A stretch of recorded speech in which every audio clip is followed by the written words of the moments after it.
Yeah, that was. I can answer this because I have the wrong answer for this. Is I misunderstood something at the audition meeting where they said we're not gonna reference what came before.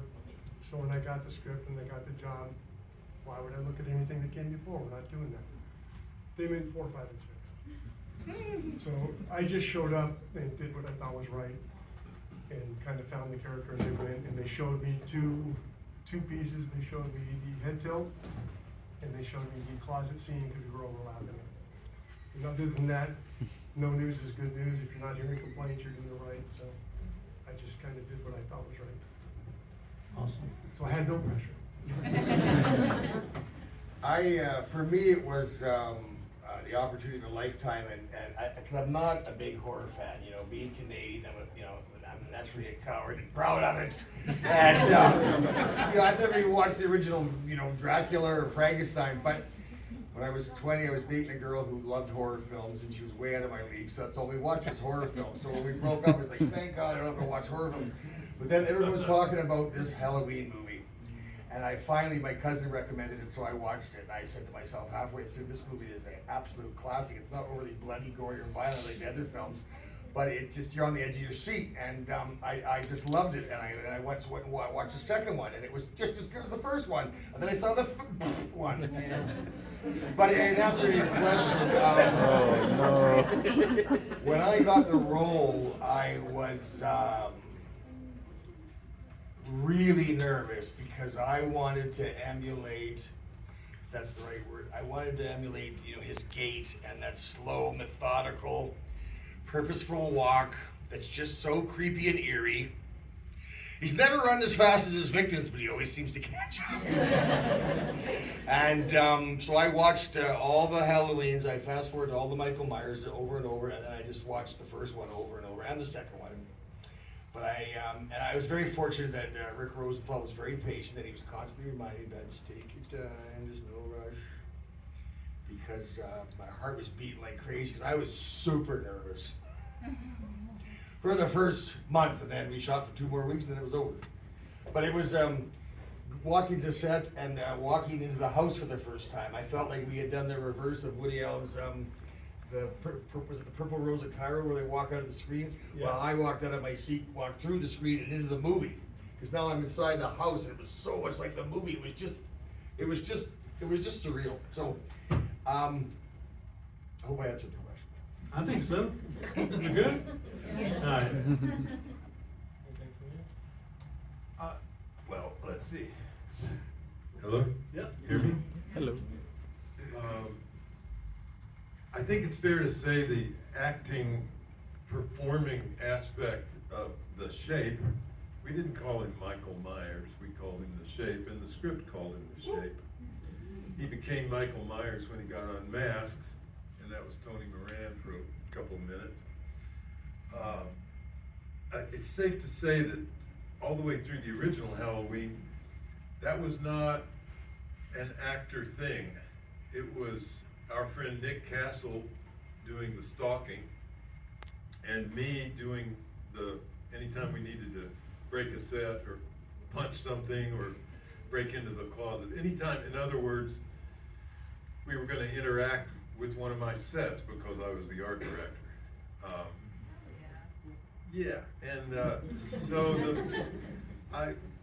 Closet scene is a pretty iconic scene, but it's not like I got cast for that. It's like, it was really late and we sent Nick home and he was tired, and I knew where to hit the closet because I'd scored it with an X-Acto knife, and I knew how to get it on take 1, and that was why I was wearing the mask.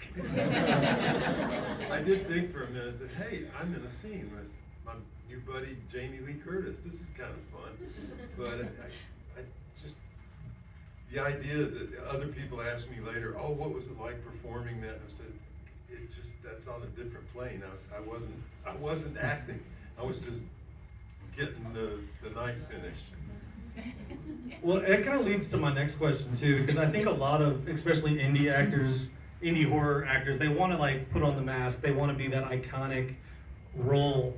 And I think you kind of hit the nail on the head. I think it does there is an acting element to it, because without dialogue, you have to engage in a way that I don't think a lot of people are prepared to engage. And I guess ultimately is like, how difficult was that for you guys to get that presence without the dialogue? All right, so there's a built-in level of freakiness presence by virtue of the mask.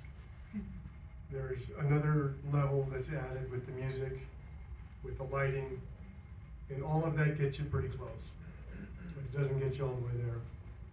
Because at the end of the day, if you just phone it in, you're just a guy in a mask walking down the hallway, doesn't mean anything. So I had to kind of figure out, it was like that exact thing. It's like I have no dialogue. You might see my eyes maybe. How am I gonna be scary? And so the thing these guys know I landed on was a big cat, like a predator. If you've ever seen a lioness or a tiger lock in on prey before they go, that tension that's all balled up right there staring at them, that's it. So that's what I did, is I lock in on people and then you gotta realize, like Brad said, you take your time. Because there's an energy that you're about to burst and you have to hold it. And you have to trust it. And you have to stay focused and just let it kind of flow out slowly. And then we'll catch it. We'll catch it. It's interesting you use a cat analogy, because when I was thinking of Michael Myers and my motivation, I likened him to a simple man-child who doesn't understand life and death. And like a cat that gets confused when the mouse stops playing, when he kills somebody, he doesn't understand that the game is over, so that's why he tilts his head. It's kind of out of confusion, and why don't you want to play anymore? And that's what I worked with, and and then when I thought about his eyes, because I knew they were going to see my eyes, I wanted them to look like a shark's eyes, like those dead, soulless eyes, that just have there's nothing but black, soulless black behind them. So whenever we had a medium or a close-up shot, I would cross my eyes in such a way that I was trying to I didn't want them to be focused on anything. I wanted them to look like they were unfocused and kind of, that hollow, kind of dead look to them. And Dick Warlock has given me huge props for that. He said that made the difference with my performance. So I really appreciate that coming from Dick Warlock. So that's what I worked with. Tommy?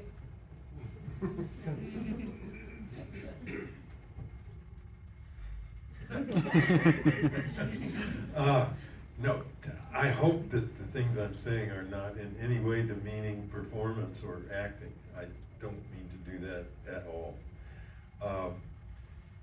On Halloween, the original, I know that John's direction to Nick Castle, who did most of the movie, the lurking, the walking, the stalking, was very simple. John, a no BS kind of guy. So he wasn't trying to give him a lot of motivation. He was just saying, slow down. The points you guys are already making about a simple stalker. That there's a thin line if you tell someone to act dominant or, be scary. No, not at all. The techniques you guys are talking about are much more effective to inhabit and be certain. Even in that closet scene, when I got into it with Jamie, what had electrified me was in pre-production, I chose two masks, and one was a clown, and the other was the by now infamous Captain Kirk mask, which I modified, and it was something. When I auditioned those in the production office, it was the afternoon. We were going like crazy. It was a very low budget movie. We had to move fast. But we took the time to audition both masks and give them their chance. And the first one we tried was the clown mask. But somebody, it wasn't Nick Castle, somebody put on the mask and came out of a dressing room and just stood there. It was like, whoa, that's eerie. that could work. And it was like, wow, we got one in our pocket. Okay, it's gonna be great. Feeling kind of loose and confident now that we can make the movie. Then they came out wearing my brand new mask that the paint wasn't even dry on it yet. And every one of us, it was like, oh, fuck me.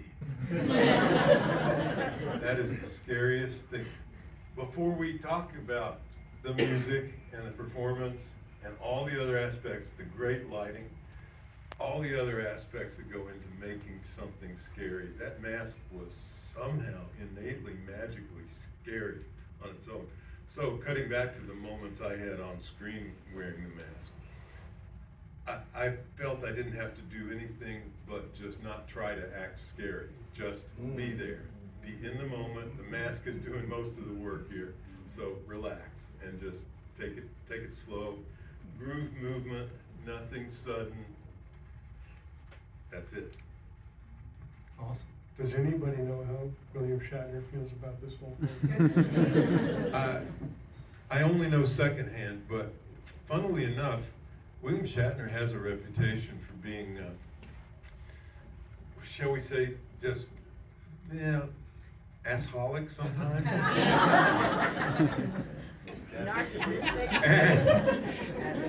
And funnily enough, I have it on good authority that he has signed quite a few posters, quite a few masks.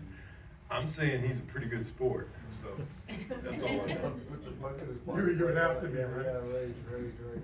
Well, you know, it only increases his legend in some Sure. twisted way, so. More cachet in the industry. I have to ask real quickly, as a fan, and this the guy is, as far as I've been to the franchise, one of the people that represents the franchise. How many people wore the mask in the first one? Nick was main guy. I was the guy who busted stuff. Tony Moran was the guy who got unmasked. Jim Winburn did a stunt. And if you count the guy wearing the uniform holding up the dog, I don't think he had a mask on. He was just a torso. Deborah Hill never wore it? Deborah Hill wore the mask for fun one evening, and it Not was on camera. it was so ludicrous. You would have laughed out loud. Deborah, bless her heart, and may she rest in peace. Not a big person, small bone, and she had that thing on it, and we're just all going. She did, however, her smaller hands were the little boy's hands at the beginning, reaching into the drawer and pulling out the knife, and the big long. That's her hand. That's Deborah. I'm so glad to get that tidbit. That's Deborah. I love it. That was quite a shot. We rehearsed that shot all day long. That's a one take, all the way around the house, up the back door, through the house, up the stairs, murdered the lady, come back down the stairs, go out front, right over to where the parents are standing. Unreal. That was a tour de force.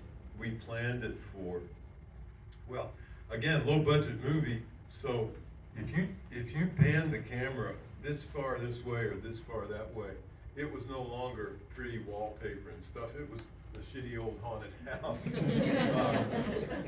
And as we would go through one room, because we were going to retrace our steps, people were jumping in the windows and relighting. If you could hear the original soundtrack, it was comedian. I mean, it's supposed to be all mysterious and gliding, and people going, "Oh fuck!" Making all this noise and doing their job, of course, to relight. And in the end, it was 3 different takes, and we used all 3. Sort of invisible cutting. Because that was long before steady cams were the science camera work. This was one of the first 2 or 3 movies that used what we were calling a panic lag, because it was a brand name thing. And yeah, it was still in its infancy, but Ray Stella was the operator, and man, he did a great job. Yeah, did you ever? With the film still being made and the legacy, like, I guess, still evolving, and the fan base continuing to grow, you know, and going to these conventions and these cons, you know, are there any like memorable experiences with fans or just interactions, you know, you guys have experienced over the years that you wouldn't mind sharing? Did you say we wouldn't mind sharing? Yeah, or they we would. wouldn't want to I share? mean, either way. Whatever you prefer. We're not recording. We're not I just think recording. It's cool with, you know, not that it makes me feel old or anything, but the next generations of kids coming up and being excited about it. Because when I did H2O, it was the 20th anniversary, and we had, I basically got to introduce a whole generation to Michael Myers. And now that's old school, right? And so now you keep seeing kids come, and then the next generation, and then their kids come. A lot of kids who shouldn't be watching these things. But somehow the 2 and 3-year-olds know all of them. Yeah, so it's just kind of flattering that it keeps going and going, and it resonates. It's neat that it still grabs everyone. The audience includes people. No, okay, I just wanted to, I was counting heads for somebody, I'm just curious how many people are here. For me, what has evolved for me is that when I first did my first convention, I almost got punched out by some people because they were so upset that Michael Myers got beaten up by Busta Rhymes. How could you let that sound again in a bad kung fu of it? So I'm just a dude in a mask. It was in the script. I do as I'm told. But today, and I'm not kidding, the first dozen people who came up and just, they wanted to grab me. But today there's a whole new generation of fans. That Resurrection was their first Halloween movie, the first one they saw in a theater. And I've actually I got handfuls of people now tell me, you're my favorite Michael Myers, which just cracks me up because, of course, I'm in love with the first 2 films and always will be. But, you know, there's one's telling me now that Resurrection's my favorite Halloween, and compared to how it was received 20 years ago, but, you know, I keep forgetting sometimes it's been 20, 21 years, so it's really nice that there's a whole new generation of Resurrection fans that are somewhat appreciating the film. I was talking about that with my wife about how I can remember when Resurrection, H2O were coming out, and like it was almost like an event to go and like rent those movies because my parents never thought that they would come, you know. So for them to experience that with me, it was such a cool moment to like grab the box, take it home, hold the tape all the way home, you know, and then put it in and just get scared shitless, you know, as a family. So. I do it with my kid now. So full circle. I gotta say, I ask so many people when they come up to my table, how old were you when you saw the whichever movie? And when they tell me 3 years old, 4 years old, I just go, oh, come on. Where were your folks, you know? I mean, 12, well, okay, but 4? Really? Oh, yeah. Yeah, it's fun like walking around the con with my 9-year-old. And last night when after I met you, I was like, yeah, that's Michael Myers. And he goes, no way, no way.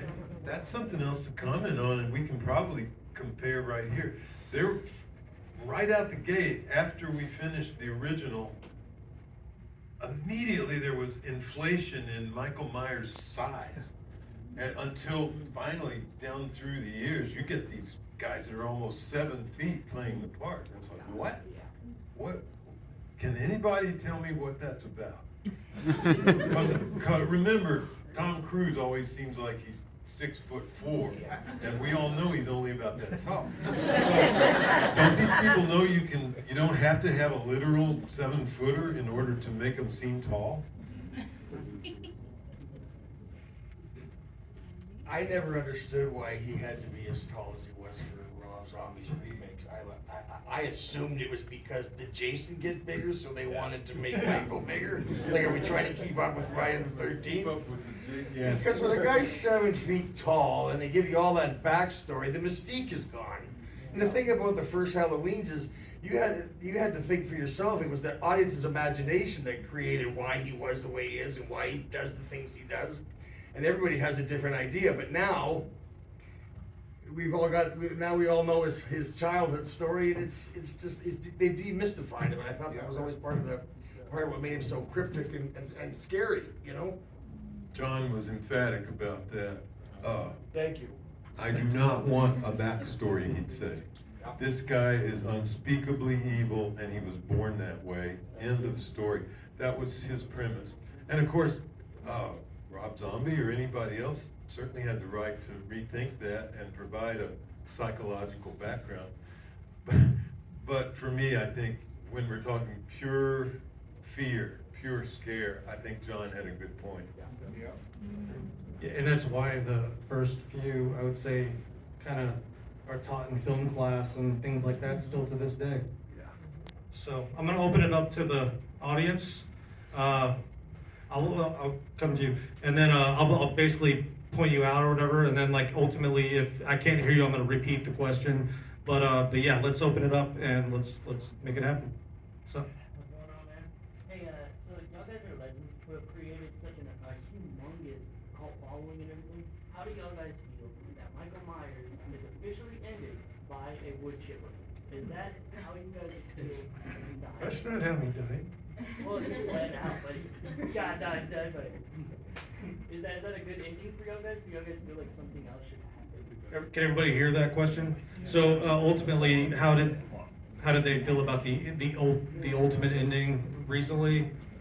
Is that? Yeah, I have to know, because that does not sit well with me. Like, I feel like he's been through explosions, stabbed, gunshots, everything. Loomis said he shot him 6 times. There's no way. He's been through everything, and ultimately, he doesn't feel like the wood chipper was enough. Or getting beat up, or hiding in a cave pretty much the whole movie. I'm like, what? Like, He survived a full-on explosion where the room didn't survive.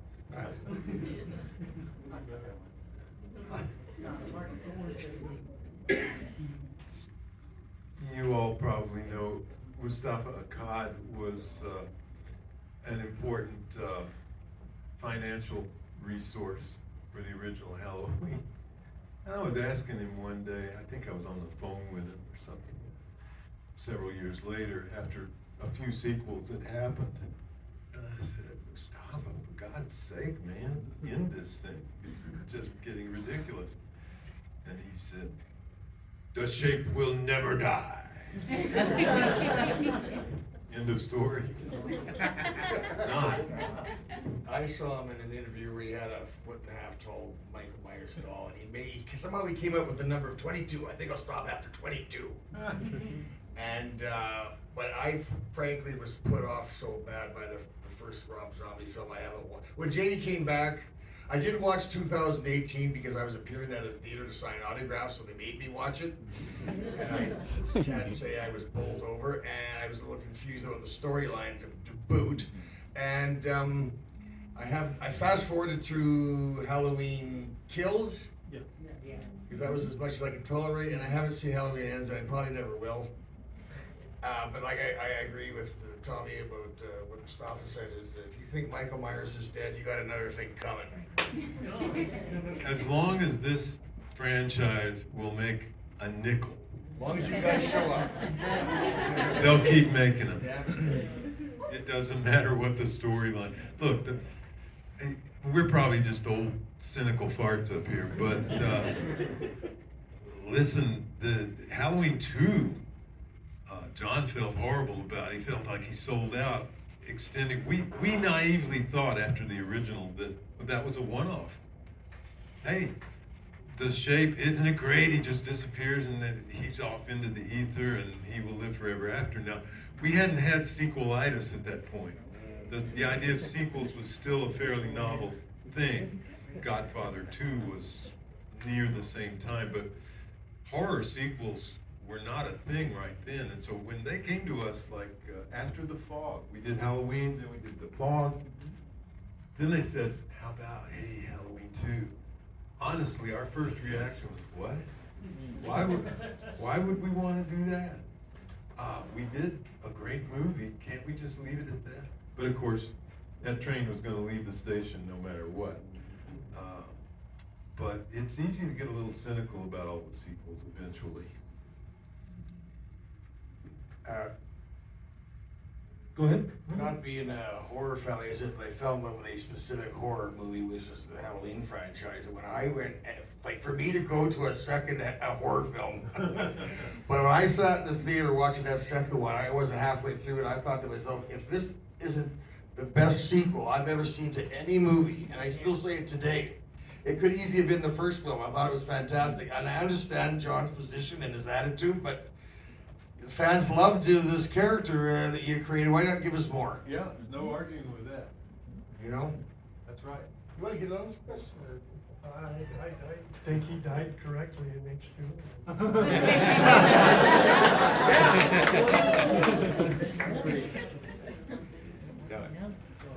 Go for it.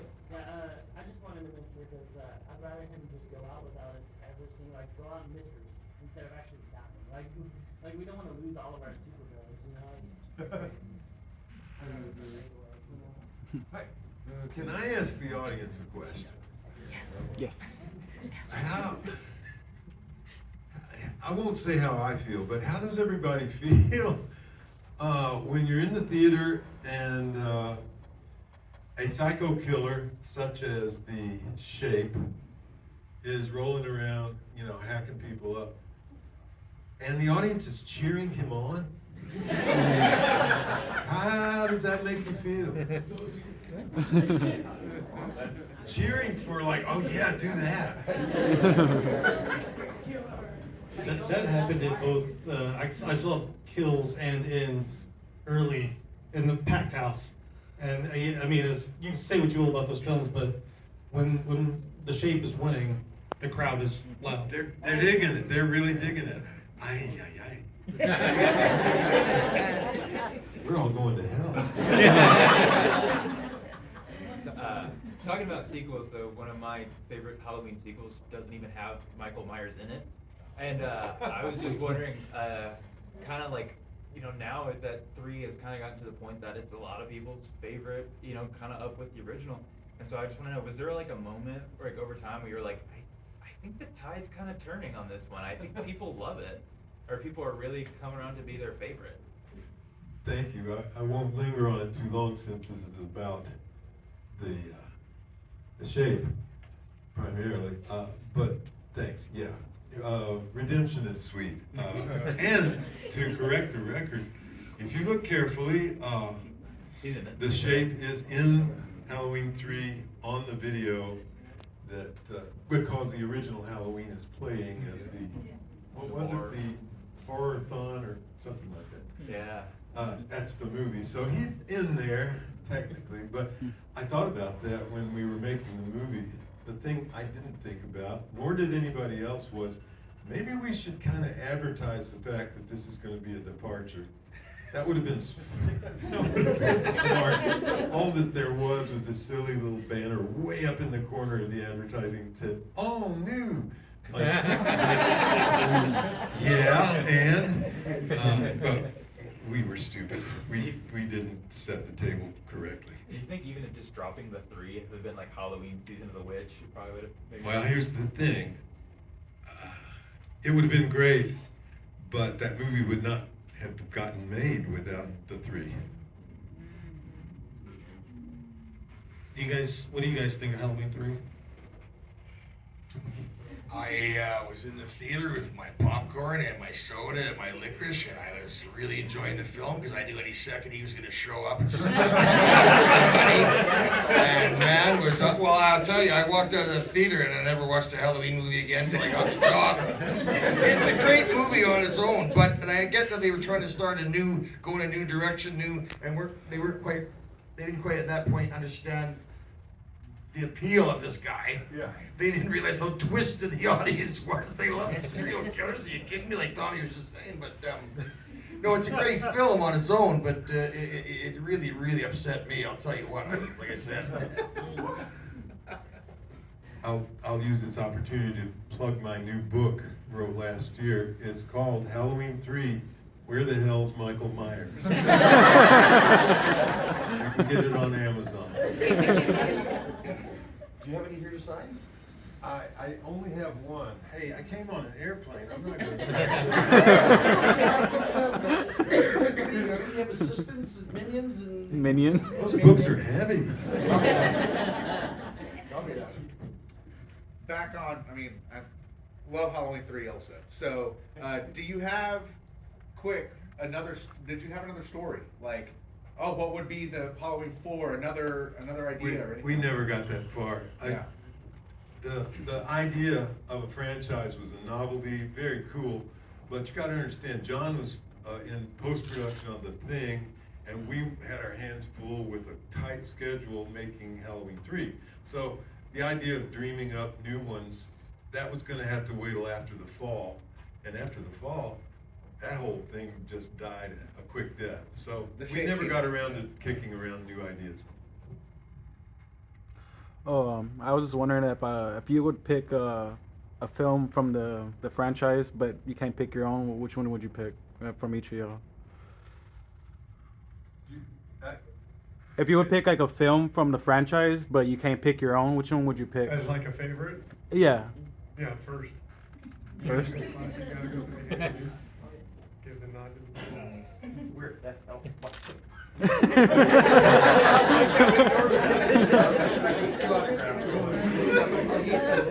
Oh, I can't wait to read that, that's hilarious.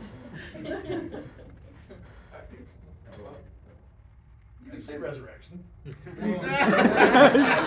People are coming around to that one too. I liked H2O. H2O? It was a great movie, except for the guy. Every movie has a flaw.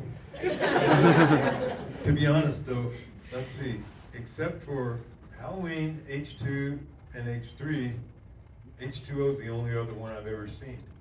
Wow. Really?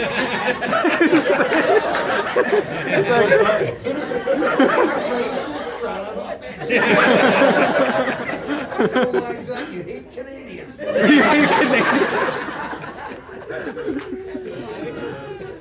He's been giving me the cold. I'm Canadian too, so he's been giving me Are the you? yeah. I thought you looked familiar. Yeah. We all know each other. I haven't been to the last cookout recently, so it's yeah. But that, yeah, we planned the sandwich here. As iconic as John Carpenter's theme is, and you guys haven't portrayed Michael Myers, are you guys tired of hearing it, or is it still? Oh, Tired of hearing the theme. never. Love it. Never get tired of it? Just love that theme.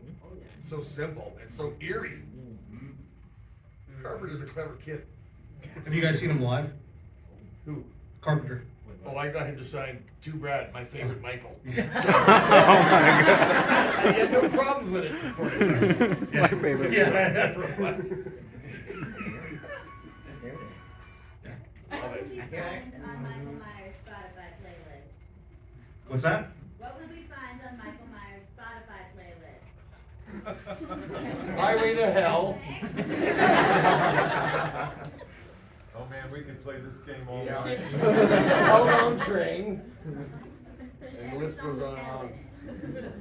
Sister Christian. Yes. Back on the Halloween 3. The character of Ellie, when did she become an android? We'll take that up at a H3 panel.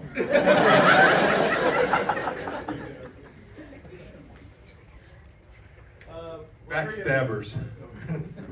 For three of y'all, when y'all wore the mask, did y'all feel different, or did y'all think, oh, this act? Because when I put on the mask, you do feel different. This mask is kind of like it takes control. You know, I mean, do you feel like, How far do you take that? Like, wait a Are you minute. from Austin, by any chance? Are you from Austin? Oh. I mean, did y'all? I mean, I think the thing you're trying to do is get into character, and I would get away from everybody on the set. Until there was one scene when I was jammed in with everybody, and Jamie stepped up to me as soon as I put the mask on, got right in my face and went, "I'm gonna kick your ass." It's kind of hard to get into character with that.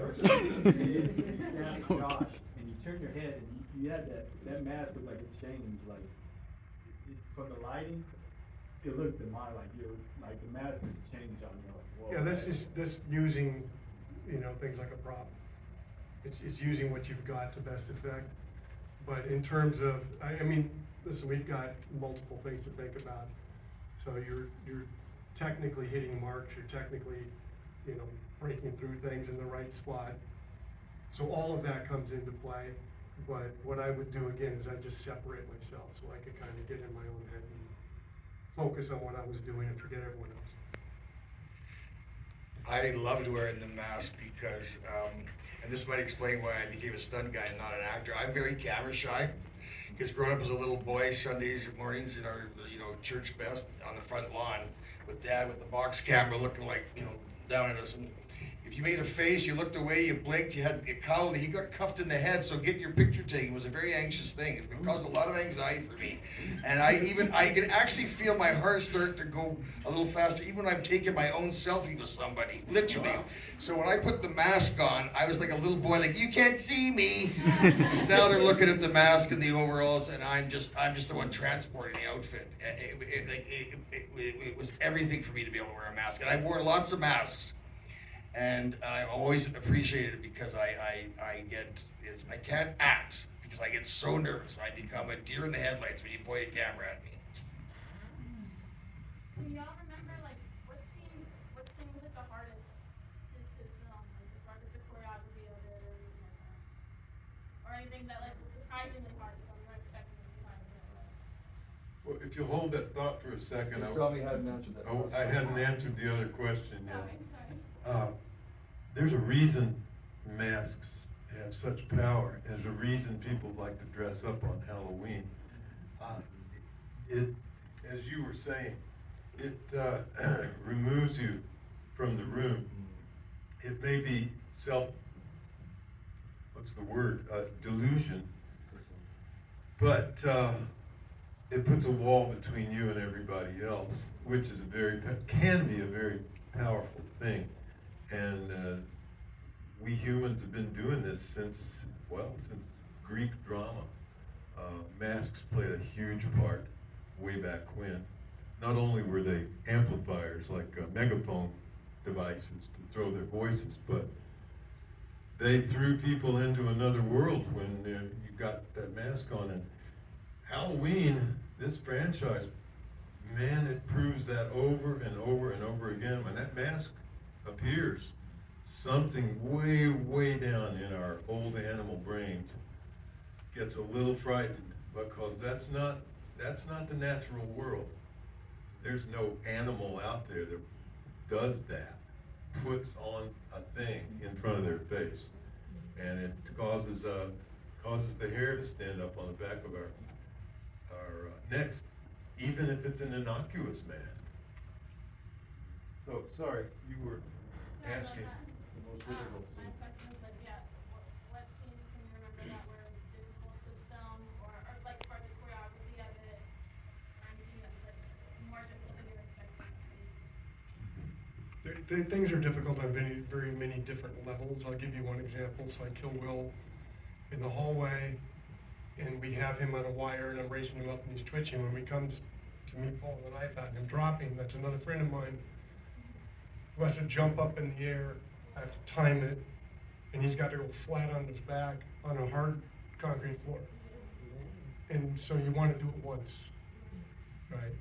So it's not difficult in the sense of what I'm doing is difficult. It's difficult because I'm worried about him and I don't want to mess up.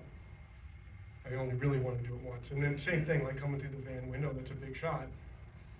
You know, so at the end of the day, we've got our marks, and then you forget about all that stuff. So it's not that difficult, you just do it. But yeah, it's the technical stuff. Sometimes it's the small stuff you don't think about like that. Like, I don't want to hurt this guy. So my timing's got to be spot on. For myself, the scene where I killed the guy with the tripod, and when I cut Katie Sackhoff's head off, I just had some miscommunication with Rick, and he got a little short with me, but we sorted it all out. But the actual most difficult scene in that film for me is when Busta kicks me through the window, because I had to, on the day when I actually went through the window, they shot the gag. On the rehearsals, I had to run as fast as I could backwards, blind, And I had to take a good 3 or 4 steps before I launched myself through the window, and the window was I only had like maybe an inch clearance on each shoulder. So I would hit this side of the window frame and hit this side of the window frame. And finally we got it where I got through the window, and it was all good, but that was where I thought, I'm not gonna get through this window because I just had very little room to spare. I think the most challenging moment on Halloween involving the shape was one of the simplest scenes, elegant, fantastic scene about the moment when, and Nick was in costume at the time, but Jamie's at the top of the stairs and she's taking a deep breath because, I don't know, we've diverted the audience into thinking that the shape's over there or something. And she backs up a step and the lighting changes and there he is right behind her, oh shit, boom. That was just a simple lighting trick, but it was really intricate, setting it up and getting the timing right. So Tommy mentioned, he has a book on Amazon. I was kind of curious to see, if you guys have any other projects going on or anything maybe that you guys want to discuss or promote while we have a captive audience. I'm on a strict diet plan because I gained 100 pounds during the pandemic. That's good. That's my project. I do have a project, it's called The Haunting of Dark and Well. I was brought on board right before the pandemic and we had the funding and then the funding dried up. Naturally, there's nothing we could do. But in the meantime, it's a kind of 50s based Halloween story. We have